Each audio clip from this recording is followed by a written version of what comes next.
Salut meus amis, ça va? Meu nome é Juliana, sou brasileira, moro na França e esse é meu canal Além de Paris. Hoje nós vamos falar um pouquinho de como foi a minha experiência de ter um bebê aqui na França.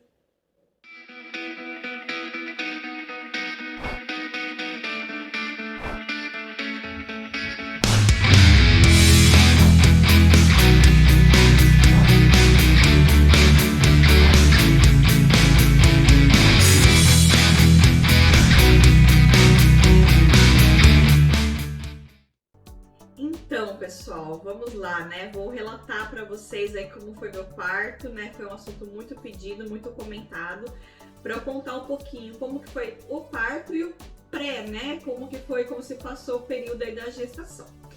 Então, vamos lá. Eu fiquei grávida em agosto de 2021, né? Foi quando eu fiquei grávida, fazia 8 meses que nós estávamos aqui na França, aliás, que eu estava aqui na França, né? Meu marido tinha vindo antes.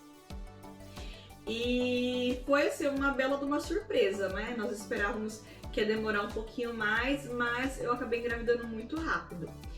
E o que me gerou assim uma certa insegurança por eu estar fora, né, do Brasil. A minha médica aí no Brasil cuida de mim, sei lá, desde meus 15 anos, há muitos anos, né? Ela é ginecologista obstetra e aqui na França eu não tinha um médico de referência até então. Por quê? Até explicando para vocês um pouquinho do sistema de saúde aqui da França. Aqui na França todo mundo tem um médico da família. O que é esse médico da família?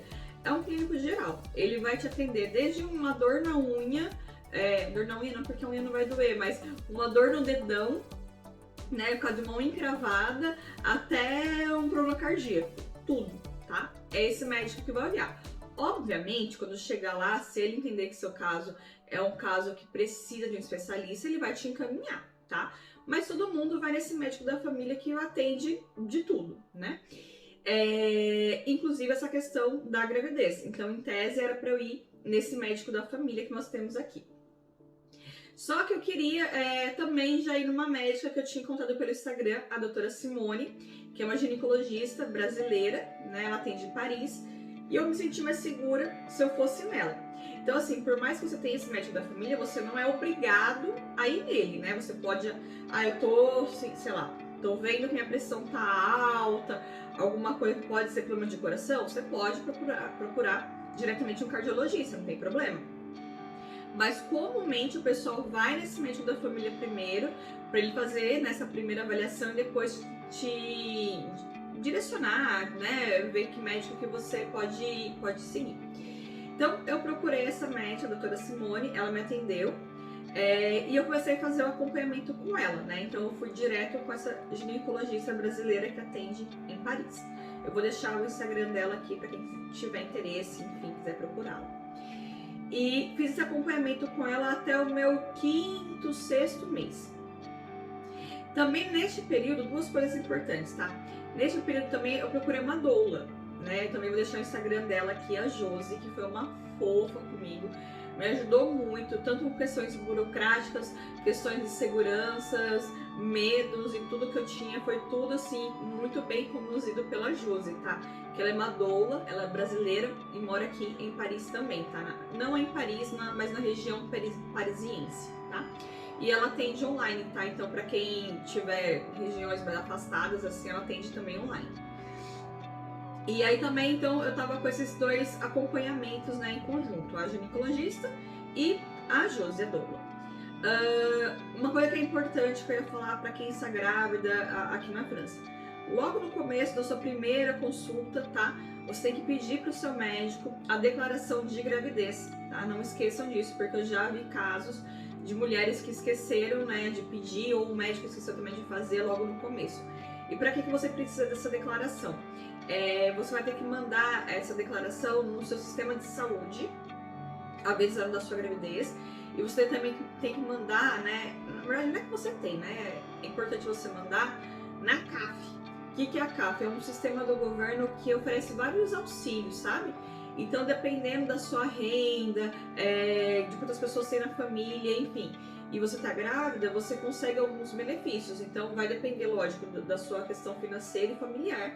Então, cada caso é um caso, mas você mandando essa declaração de gravidez na CAF, você pode conseguir eventualmente alguns benefícios, tá? Então, isso é uma coisa importante de pedir para o seu médico. Então, voltando, né, de como que foi o meu caso. Então, eu fui tratada aí pela doutora Simone até o meu 5º ou 6º mês, se eu não me engano. E aí, eu tive que escolher maternidade. E aí, como que funciona aqui na França? As maternidades vão do nível 1 ao 3. Sendo que a maternidade do nível 1 é a maternidade mais... com menos estrutura, né? E a 3 é com mais estrutura. E estrutura, quando eu digo, gente, não é assim, que é ruim, não é isso. É de equipamentos mesmo, sabe? Então, tipo assim, o nível 3 normalmente é pra gravidez, assim, de alto risco, risco pra mãe, pro bebê. E a 1 seria para uma gravidez mais tranquila, né? Que o parto provavelmente, né? Que a gente nunca sabe, né? O parto pode acontecer qualquer coisa, né? Mas que muito provavelmente vai acontecer de uma forma mais tranquila, que não requer um grande aparato, né? Médico e de equipamentos, né? Então, quando você chega aí no seu 5º, 6º mês, você tem que fazer essa escolha da maternidade e se candidatar. Então, a doutora Simone acho que na minha primeira consulta, se eu não me engano, ela já me deu uma lista de maternidades que eu poderia ir pesquisando, me informando, vendo o que eu achava. E a Josi também, né? Ela me ajudou a encontrar alguns hospitais que fossem mais perto aqui de casa. Por quê? Isso também é um outro ponto. Quando você vai escolher o hospital, eles têm que te aceitar. Não é só você, eu quero ganhar meu bebê nesse hospital X. Não, eles têm que te aceitar.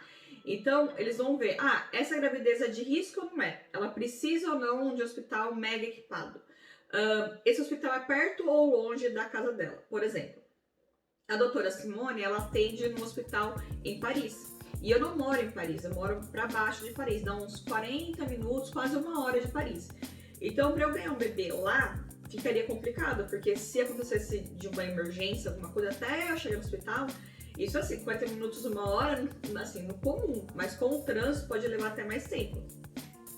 Então, muito provavelmente esse hospital em Paris não me aceitaria, tá? Pode até ser que eles aceitem, mas não é tão comum eles aceitarem, né? O mais comum é eles, de fato, recusarem. E níveis de hospital também. Por exemplo, eu, né, medrosa do jeito que eu sou, eu queria um hospital que tivesse o maior aparato possível da vida, né? E eu me candidatei para o hospital nível 3 e eu não fui aceita, né? Eles me mandaram uma carta dizendo que eles não poderiam me aceitar porque minha gravidez não era de risco e na época estava tendo greve nesse hospital. Então eles estavam com um quadro aí de funcionários, médico reduzido. Então eles estão dando prioridade para quem realmente, né, fosse precisar desse hospital. E eles mesmos, na hora que me responderam, mandaram uma sugestão de outros hospitais que poderiam me atender eventualmente, né? E aí eu acabei ganhando a Helena no hospital nível 2, que é um hospital muito bom também. E como que funciona essa candidatura no hospital? Vai de hospital, né? Cada uma de um jeito. Alguns hospitais você consegue fazer a inscrição online, mas é bem difícil. Esse hospital mesmo que eu me candidatei, agora eu não lembro se foi no 3 ou se foi no 2, que nós conseguimos pegar o formulário online, só que a gente teve que imprimir e levar lá. Eu acho que foi no 3 que eles recusaram a gente, se eu não me engano foi no 3, no primeiro. A gente pegou o formulário, era online, mas assim, online para imprimir, assinar e levar lá. Aí você leva no hospital, tem literalmente uma caixinha na porta do hospital que você coloca o formulário, deixa lá e depois eles entram em contato falando se você foi ou não aceito. Já no 2, se não me engano foi isso mesmo. E aí no 2, que a gente se candidatou na segunda vez, né, quando a gente não foi aceito, a gente fez online, a gente mandou por e-mail tudo certinho e eles aceitaram. E aí por isso que é importante essa declaração do médico, que você da sua gravidez, porque nessa declaração vai ter algumas informações também. E você tem que mandar junto isso pro hospital, tá? A declaração, normalmente eles pedem uma cópia, tá? Da declaração de Grossesse, que eles falam, declaração de gravidez. O que mais? E aí nós fomos aceitos, né, no hospital nível 2. E a partir daí eu parei de ter as consultas com a doutora Simone. Eu até poderia, se eu quisesse, continuar tendo consultas com ela. Ela falou, até perguntou se eu gostaria de, né, se eu continuaria nas consultas com ela. Mas aí não foi necessário, porque como eu passei a ser atendida no hospital, eu tinha consulta no hospital todo mês também. E a doutora Simone acabava ficando longe pra mim, e o hospital é 15 minutos aqui de casa. Então eu passei a ser atendida no hospital. E aí foi muito legal, porque eles fizeram todo um dossiê meu, toda vez que eu ia lá eles faziam um exame de urina, eles fizeram repetir, acho que exames de sangue, fez ultrassom, várias coisinhas, eu fiz tudo no hospital, né? E aí como que funciona o parto aqui na França? Eu, né, aí opinião minha pessoal, me critiquem os que quiserem, eu era meio contra, pra mim, o parto normal, o parto natural. Porque eu tinha muito medo de ficar horas e horas com dor, e depois no final acabar tendo que fazer uma cesárea, enfim, eu tinha várias questões minhas, pessoais, sobre o parto normal que eu queria uma cesárea. E eu levei isso pra minha médica no hospital, e ela simplesmente me disse, você não está no Brasil. Foi essa a resposta dela, você não está no Brasil. Porque aqui na França eles não fazem cesárea se não for algo realmente necessário, né? Se não for necessário, eles não vão fazer. Vai ser parto normal. Então, meninas, você que veio pra França, está aqui, está grávida, ou pretende de engravidar e ter um filho aqui na França, já saiba que o seu parto vai ser normal, tá? Eles apoiam, inclusive, a opção de parto normal em casa, tá? Procurem depois lá no Instagram da Josi, eu acho que ela tem postagens lá explicando desse parto normal em casa, então é possível isso aqui na França. Eu sei que no Brasil tem algumas restrições, né? Mas aqui na França é super, eles apoiam esse parto em casa também, então é bem possível. Enfim, e aí eu tava, até por isso, né, confessando aqui, a Josi sabe disso, que um dos motivos de eu contratar a Josi foi pra me acalmar e me conscientizar que eu teria que seguir com parto normal, né, que eu tava com muito medo. E, enfim, aí a Josi trabalhou muito comigo todo esse período e fomos pro parto. Aí como que foi o parto? Eu tive uma gravidez muito tranquila do ponto de vista que a gente não teve qualquer tipo de complicações, tal, isso graças a Deus. Mas eu tive muitos problemas de enjoo, coisas de grávida, né? Eu inchei demais, eu tive aquela síndrome do túnel do carpo, que as mãos incham, formigam, o meu dedo, né, chegava a deslocar, o dedo da mão chegava a deslocar, eu tinha que colocar literalmente ali no lugar, né, que ele deslocava. Meu pé, assim, nada servia pra mim, eu enchei demais. Na gravidez, eu tinha muita dor nas costas, dor na nuca, eu cheguei até ver se não era pressão alta, né? Eu tinha aparelhinho pra ficar medindo, pra ver se era pressão alta, mas não era. Era uma dor insuportável na nuca. Então eu tinha essas dores, mas de complicações, graças a Deus, eu não tive nada. Eu tive, como que chama? A taxa de açúcar muito alta no sangue, né? Diabetes, né? Gestacional que fala. Não tive nada disso. E então coloquei na minha cabeça que ia ser o parto normal e vamos lá, né? E aí no sábado eu fiz minha despedida da barriga, literalmente foi a despedida da barriga. A gente fez até uma dancinha lá no Instagram da Josi e tudo, com barrigão. Carreguei cadeira, roupa, decoração, que a gente fez tipo um piquenique lá nessa despedida da barriga, no sábado. E aí nós viemos embora de Paris, eram umas 7 horas da noite, mais ou menos. Chegamos em casa, tomei banho, vamos dormir. E eu tava dormindo sentada, eu não conseguia mais dormir deitada, né? Isso já há muito tempo, né? Mas eu não conseguia nem sentar na minha cama, me incomodava demais. Eu literalmente eu passava mal sentada na minha cama, né? Eu ficava com muito, me dava ânsia, não sei o que acontecia.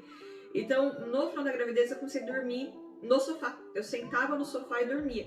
E às vezes eu sentava e colocava os pés, colocava uma cadeira na frente, colocava os pés na cadeira da frente para ele levar e ficava lá, assim, né, sentadinha, né, dormindo, assim. E era o que me restava. E aí, às vezes, meu marido dormia comigo, coitado lá, às vezes ele colocava um colchão no chão pra eu não ficar sozinha. E nesse dia ele resolveu dormir sentado comigo também, coitado. Ficamos os dois dormindo sentados. E aí eram umas 3 horas da manhã já do domingo, eu senti um pouco de enjoo, né, uma coisa meio ruim, e levantei pra fazer xixi. Aí eu fui fazer xixi e tal, voltei e deitei de novo, né, sentei, né, pra dormir de novo. E depois disso eu senti de novo uma falta de ar, um negócio ruim, e eu tenho em casa aqueles oxímetros de medir oxigenação. por conta do negócio da pandemia, estava muito bitolado com as questões da pandemia, eu comprei.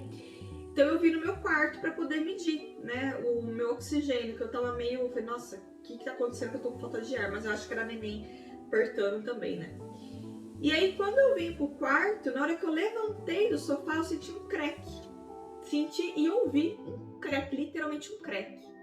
Nossa, que isso? Aí ótimo, vim pro meu quarto, coloquei o oxímetro, medi, tava normal, levantei de novo, no que eu levantei começou a escorrer pelas minhas pernas, um líquido. E eu, que é isso? O que é esse líquido escorrendo? E na minha cabeça, na hora que eu fazia pouquinho tempo que eu tinha feito xixi, eu falei, nossa, eu acho que eu tô fazendo xixi. Eu acho que é xixi. Aí eu gritei pelo meu marido. Aí ele veio ver e aí no chão já tinha uns negocinho branco, assim. Ele, nossa, estourou a bolsa. Eu falei, meu Deus, estourou a bolsa. Estourou a bolsa, estourou a bolsa. Mas até que eu fiquei calma, sabe? Eu já tava com a bolsinha dela pronta, a malinha dela tava pronta. Aí eu fui, tomei um banho, pegamos as coisas e fomos para o hospital. Ótimo. Aí chegamos no hospital, aí no hospital comecei a me sentir um pouco mal, um pouco tonta, um pouco enjoada. Mas tava ok, eles colocaram numa cadeira de rodas, me levaram pra dentro, fizeram todos os exames que tinha que fazer, falaram, ó, tá ok, você tá com dor? Não. Tá tendo contração? Não. Então nós vamos esperar 48 horas. Eu falei, que ótimo, vamos ficar justamente o que eu não queria, né? Ficar horas e horas, né, esperando ver o que vai acontecer. Fiquei o domingo, né, que a gente foi pro hospital, já era acho umas 4 e pouco da manhã. Então passamos o domingo todo e a segunda-feira toda literalmente vazando, né? Porque a bolsa, né, ela vai vazando líquido, então até pra quem não sabe, né, muita gente fala, mas a gente já sabe, mas muita gente não sabe, inclusive eu não sabia, que quando estoura a bolsa, que sai o líquido, não é que o neném fica lá secou, né, fica no seco, não é isso.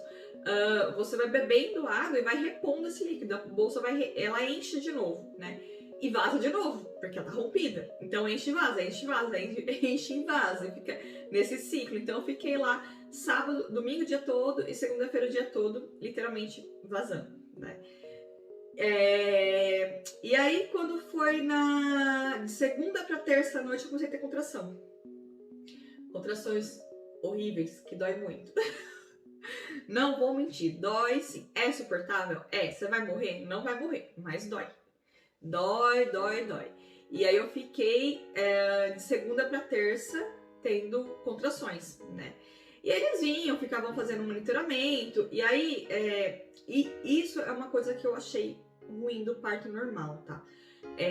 Esse desgaste físico e emocional, porque você vai descansando, né? Você vai se cansando. Então a minha doula, né, a Josi, acompanhou muito esse processo, ficou comigo, né, nessa noite de segunda pra terça, que ela viu que eu e o Rafael estávamos bem desesperados, a gente já tava cansado, que a gente tava desde domingo no hospital, né? Ela passou a noite com a gente lá, acalmando a gente. Então, isso é muito cansativo, né? Isso que eu achei bem ruim do parto normal. O parto em si, vocês vão ver, foi literalmente 15 minutos.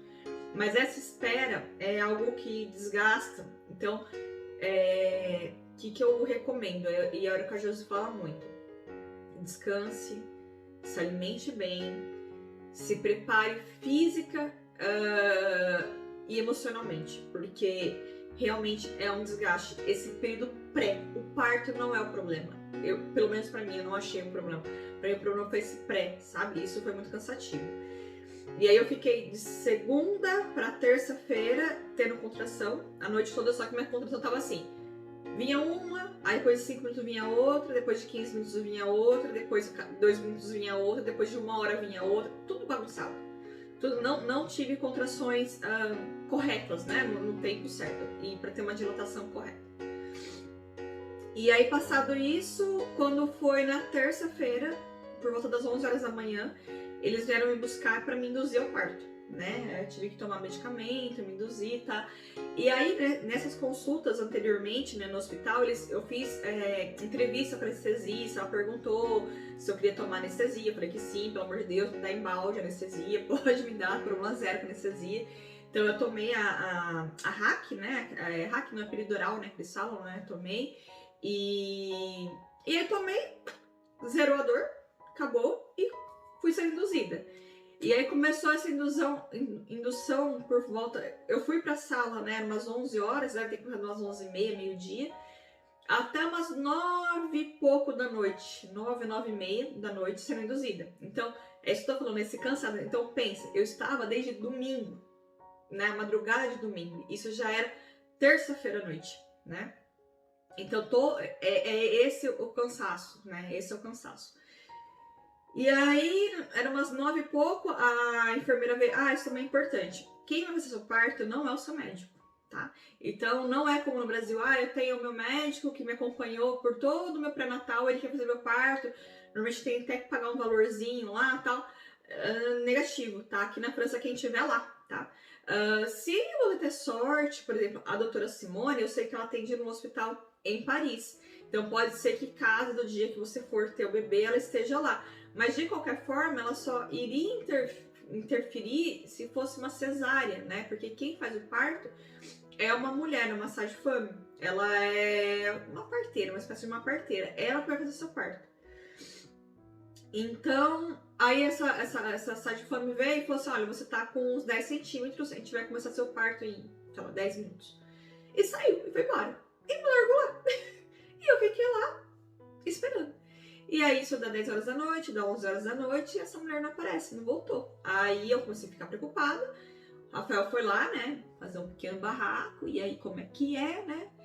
E aí ela voltou e falou, não, tive uma cesárea de emergência, e daqui a pouco eu vou lá. E aí esse daqui a pouco dela foi 00h15, para ser exata a hora que ela apareceu lá, né? Ela chegou, que tinha um relógio na minha frente, assim, eu tava vendo 00h15. Ela, vamos começar. E aí começou, né, todo o processo de parto. 00h35, a Helena nasceu, né? Então, por isso eu tô falando, o parto em si foi muito rápido, foi coisa de 15, 20 minutos, o parto em si. Esse processo prévio que foi, pelo menos o meu caso, né, que foi bastante cansativo, né? E a Heleninha nasceu bem, graças a Deus. Ela teve um pouco daquele, como chama que fica amarelinha a pele? Esqueci o nome, depois eu coloco escrito aqui pra vocês, mas é que fica amarelinho. Mas ela não precisou ir para aquela luz, tava calor já aqui, porque era maio, tava primavera, então eu conseguia durante o dia colocar ela perto da janela, assim, então resolveu. E foi isso. E aí nós ficamos no hospital até sábado, né? Ela nasceu já na quarta-feira, nós ficamos no hospital até no sábado, aí no hospital já fizeram vários exames, até o exame de ouvido, várias coisas eles foram fazendo lá. O neném ficou todo o tempo comigo, numa caminha do meu lado, tinha um bercinho do meu lado, ficou todo o tempo comigo. Quando saía, que iam levar ela para fazer algum exame, o Rafael acompanhava, né? Eu não saía do quarto, mas ele acompanhava. Me examinaram também, eu tive muito problema nas costas por causa da anestesia, eu acho não, me machucou, eu tive problema muscular.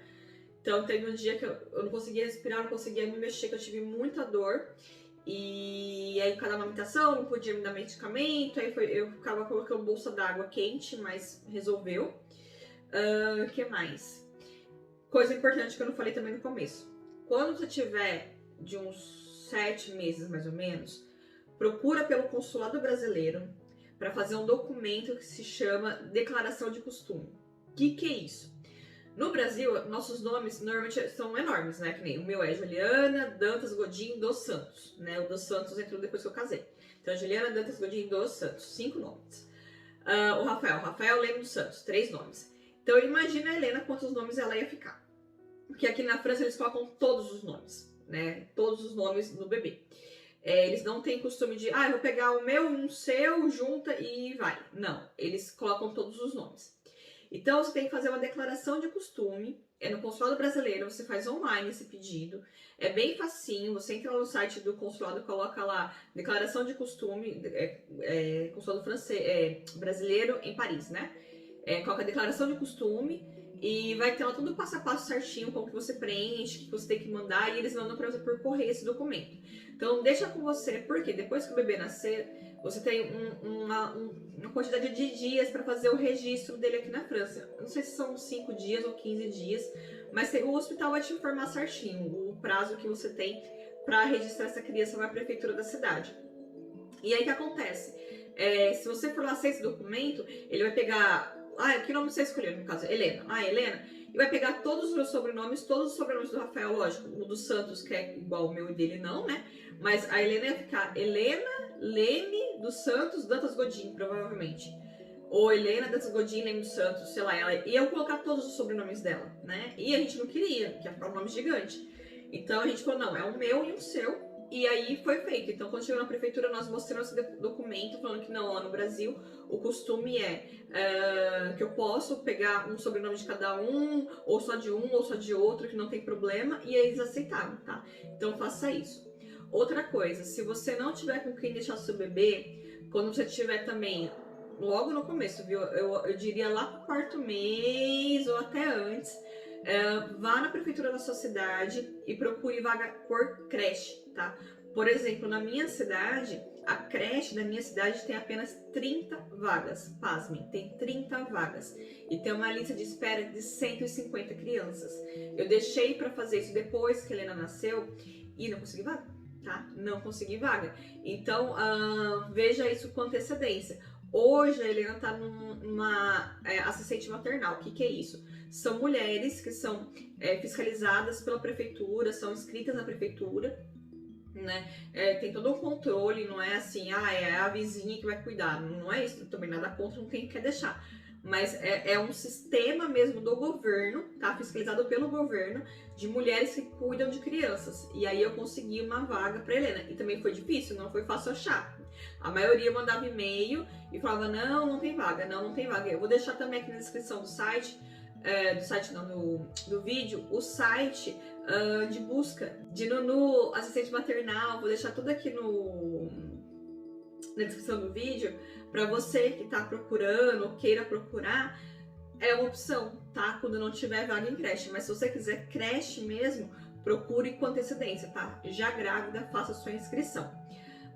O que mais? Falei da CAF, falei da Josi, falei do parto. E foi isso, nós pegamos alta no sábado. Lá no próprio hospital, eles já indicaram pra gente se a gente tinha uma Sagifame para vir em casa, porque é necessário, é obrigatório isso, a visita de uma Sagifame. Então você pode pegar do próprio hospital ou pesquisar antes. A gente pesquisou antes, né, com antecedência, e no aplicativo Dr. Lib, que é um aplicativo que tem aqui na França, que todo mundo tem acesso, que é para você marcar consultas, médicos, todo mundo marca por esse aplicativo. Então nesse aplicativo você entra lá e procura Sagifame, vai aparecer várias, você pega uma mais perto da sua cidade, vê as avaliações dela, enfim, ou alguma indicação. E porque depois que o neném nasce, necessariamente ela tem que vir na sua casa. Essa Sagifame vem em casa 2 ou 3 vezes. Eu acho que foram 2 vezes na minha casa e uma vez eu fui no consultório dela. Acho que foi isso, Ela veio 2 vezes em casa e uma vez eu fui no consultório dela. E aí ela vê o bebê, ela vê até o tipo de fralda que você está usando, o tipo de água, no meu caso eu não amamentei, tá? Mas isso é tema para outro vídeo. Mas ela viu até o tipo de água que eu tava dando pro bebê, se era uma água boa ou não. O leite, ela também olhou se aquele leite era bom ou não. Aí eu tinha algumas dúvidas sobre Helena, sobre o umbiguinho, como cuidar, ela ajudou, tá? Então, e é obrigatório ter essa visita na sua residência da Sagifame. Então, ou no hospital eu te indicar uma, ou você pode escolher alguma que venha na sua casa, mas o importante é que tem, tá? Eu acho que é isso, eu contei tudo como que foi meu parto. Ficou um vídeo longo, mas é porque eu não fiz, né, o diário do parto. Então eu tive que resumir tudo que aconteceu aqui nesse vídeo. Espero que tenha gostado, né, que tenham gostado. Se gostaram, por favor, curtam, compartilhem esse vídeo, manda para seus amigos, alguma mamãezinha ou alguma futura mamãe, né, que vai ter bebê aqui na França, pra gente trocar umas figurinhas, tá certo? Au revoir e à bientôt!